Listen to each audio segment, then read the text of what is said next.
when last did you say, Daddy, I want to see you? How did you get here? How were you able to build this? How were you able to do this? It's not about every day call, Daddy, I need money. Daddy, Mommy, I need money. I mean, it doesn't make sense at all. Other people from outside will come and get the most out of your parent, and you are living inside your own house with your parent that have great ideas, that have built great things, great companies, and you don't know anything. All your focus is money, money, money, money, money. You won't get anything because you are just eating the fruit. You have not learned the system, how to get the money. You don't know it. There is something key that I think especially young people need to understand. Sometimes we take things for granted, especially if we think we've been used to those people. Especially, for example, at home, maybe you have a brother or a sister, or you have an uncle, or you have even your father or a mother. There's a way we treat that, their access, because we see them often, and we can make having access or have an opportunity to see them quite common. We can look at it as common. But there's a problem in that regard, because we build a culture of lack of honor. We build a culture of lack of respect. And for example, your father says, okay, I want to meet you tomorrow. Let me know what is happening in your life. Or your uncle or your elder brother or sister said, what is happening in your life? Can we meet tomorrow and discuss about it? And in most cases, you will see that you will just come empty-handed. No preparation, nothing. And this is the same person who other people are yearning and are willing to do anything and pay for anything to see. But because you have access to them, so you take it so common, or probably sometimes you feel entitled to it. And unfortunately, what I've seen is that those close to you will always prefer to ask for money than actually to ask you for an advice or a counsel. And people around you come to get the best. When I mean around you, people who are not connected with you by blood, they will come from very far distances in life, and then they value what is in your life, and they come close, and they actually get the gold. But people close to you, like your brothers, your sisters, your friends, don't seem to recognize what you carry. Don't seem to recognize that what you carry is beyond resources, is beyond money. And so most times I get people, they will connect with me, say, please. Most times what they ask from me, those friends, family members, is we need money. And most of them don't understand that money is one of the least things you can really get. When I mean least things, is a fruit. What you should go for what is more tangible. When I mean what is more tangible, I don't mean what you can just touch. What is heavier, like ideas, like what you should do in life, counsels that are timeless and priceless. So there's some point I need to mention here, and that point is maybe let's say 2 points that I want especially young people to take note today. One is, when you are given an access, don't go without preparation. That's one. Secondly, don't also go without a reason. Always when you want to meet someone, clarify why you want to see that person. And by clarifying what you want to see the person, it helps you articulate your point very clearly. And the person that you are meeting with will be willing to see you again and will want to see you again. There are some students that I've met, I don't want to see them again as a lecturer at all. Even if they say they want to see me again, I don't want to see them. The reason is because the last time I have given them access, it was a terrible experience. So for my those who are students, if you want to see your professors, please ensure that you clarify why the meeting, because the why is important. Secondly, to prepare well on the point you need to make. So to get so much from people around you, tap from what they know, tap from their experiences. Can you sit down with them? I remember some times ago, I requested for a time to sit with my professors. I have this culture that when I discover something from you, or I discover that you are valuable, I discover that even among my lecturers, I naturally will go close to lecturers that I see they are willing to help people, they are willing to help, and something just to have a discussion with them.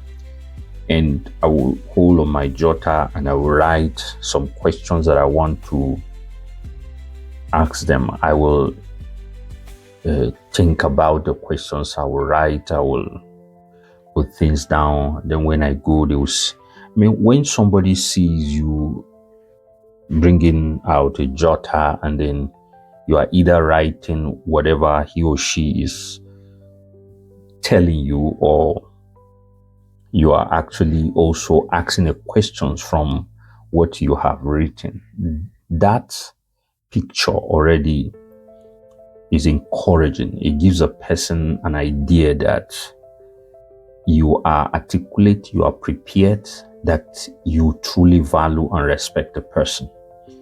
But imagine, even if it is you, somebody just say, I want to see you, sir, and then he arrives at that place and then it looks as if he has just entered to greet his friend.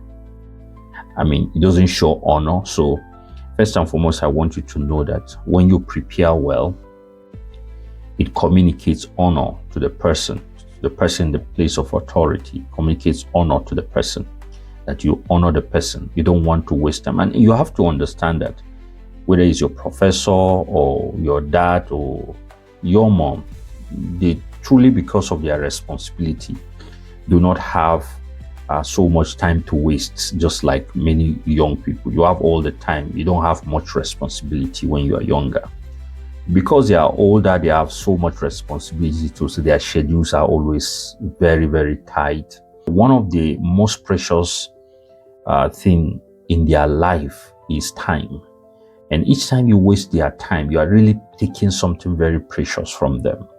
So once they give you an opportunity to see them, you don't need to sit down and beat around the bush. And one of the reasons why you beat around the bush is because you have not prepared. But if you have come with a jotter, you have thought what to say, you have actually, if it is a questions, if it is a report, sometimes, for example, as supervisors, you want your student to come with a report of what he or she has been doing in the lab. And you want to ask, okay, what have you been doing? Let me see the report. When you see that the results the person is giving is not organized, it looks so shattered and so scattered, it's discouraging. And sometimes many students complain, this lecturer doesn't give me time. How do you want the person to give you time when you don't show honor, when you don't show respect, when you don't show seriousness in your work? Each time you come before your professors, your work is already scattered. Very difficult to articulate what you have done. You have not kept correctly the records in the lab. They are asking you, what is this? You are not, you are about to carry the calculator to calculate. No, that's not the time to do that. The time to do that is a separate time when you have had, then before you have come, before you appear before your prof, your lecturer, you must have calculated everything, put them in a graph if possible. Yeah, and when you are presenting it, it is neat, it is clear, it is articulate, the point are straightforward, and then you have more questions to ask. During the work, I didn't understand this. I didn't understand this. Can you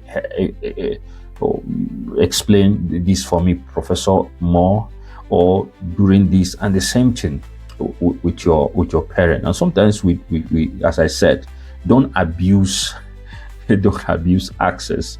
The more you abuse access, the more the access is closed. The more you don't have time. And young people don't understand.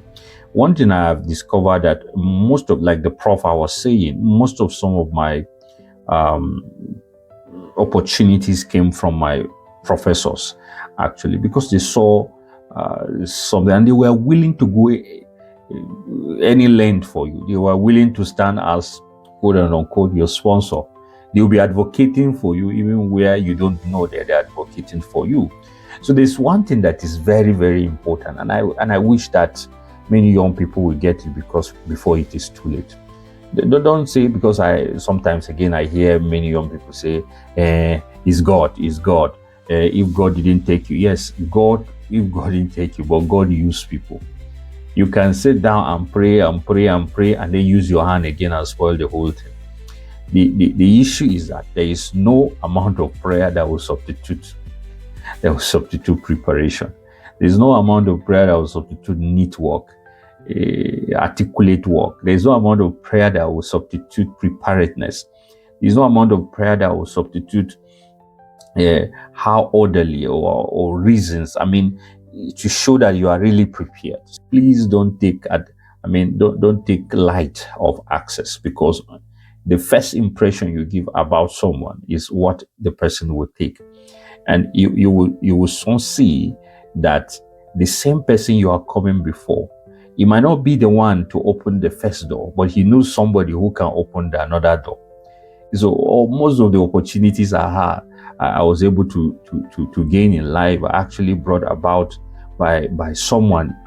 A teacher that you never thought he had any access, but by his access to somebody, he will speak to somebody on your behalf, and that somebody will speak to another person on your behalf. Before you know, you reach somewhere that you never imagined. So don't take relationship very lightly, and particularly when you relate with people of authority.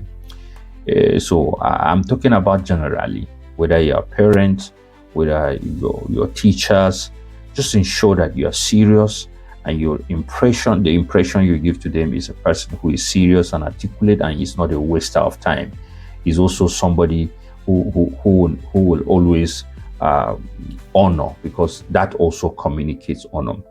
And these are some of the few things I believe that if you add to your life as you continue, especially in your career, is going to help you. So don't sit down and keep complaining about what is not working and what is working. Can you continue to build that as a culture to look for things that are more meaningful, things that when you meet with somebody, you are asking a deeper questions about life, not just something frivolous. I see that many people, because they just are just wanting, I need money from you. Money for what? Even if you ask them, money for what? What do you need the money for? They begin to say, I have a need. The needs that is not even, anybody that you ask for example, you can come to people who are ideas driven, people who are they are driven by development and things, and then you come to say, I need money to pay rent. You are dragging them into your own personal responsibilities, though. It don't work like that. You meet those people, don't you meet those people with bigger ideas. Yes, I was. So can you say something like, I'm thinking to establish a business, and I was able to make this progress. This is the business proposal, and I was able to raise so amount of money, and I couldn't be able to. This is how far I've gone, and I've already started this and that concerning the business, and the business is viable. This and that and that. I mean, any serious person will want to buy into your vision. But sometimes these days we have become entitled. We'll call our uncle, I need money to buy this. I need money to buy this. I mean, the way we even say it, as if we're the one who give them the money to keep it for us. So, and even after they've given us, we'll just say thanks. I just send a message and say thanks. I mean, that person, you won't see anything from the person again. But the point I'm trying to say is that there's so much you can gain from people. In fact, the greatest things you get from your parent, from your uncles, from your teachers, is beyond money. Is beyond money. I wish young people will see far beyond resources, because in the days of your youth, what you need to build is to build capacity first. Because these days, people are just driven by instant gratification. We just want to see ourselves do something quick. No, and before you know, they are driven. I want to buy this phone. I want to buy that kind of a thing. I mean, ideas that has, meaning that they are trying to get something that have no value to their so-called development. So you just wonder, what are we going? I mean, where are we going? So I want to advise you that if things will going to change for you, then your perspective need to change. And in this regard, your perspective about how you can get ahead of others, you have to develop a discipline and value the people you have around you. Please see them beyond money. Please see your parents beyond money. See your, when last did you say, Daddy, I want to see you? How did you get here? How were you able to build this? How were you able to this? It's not about every day call, Daddy, I need money. Daddy, Mommy, I need money. It doesn't make sense at all. Other people from outside will come and get the most out of your parent, and you are living inside your own house with your parent that have great ideas, that have built great things, great companies, and you don't know anything. All your focus is money. You don't get anything because you are just eating the fruit. You have not learned the system, how to get the money. You don't know it. So can you just focus? And the same thing, that's the same idea also. Many people that by the time you come to school, many students are focused on grade in this case, because of course the lecturers will not give them money. The focus is grade. You are looking for grade. Each time you come before your lecturer is how he will add marks to you.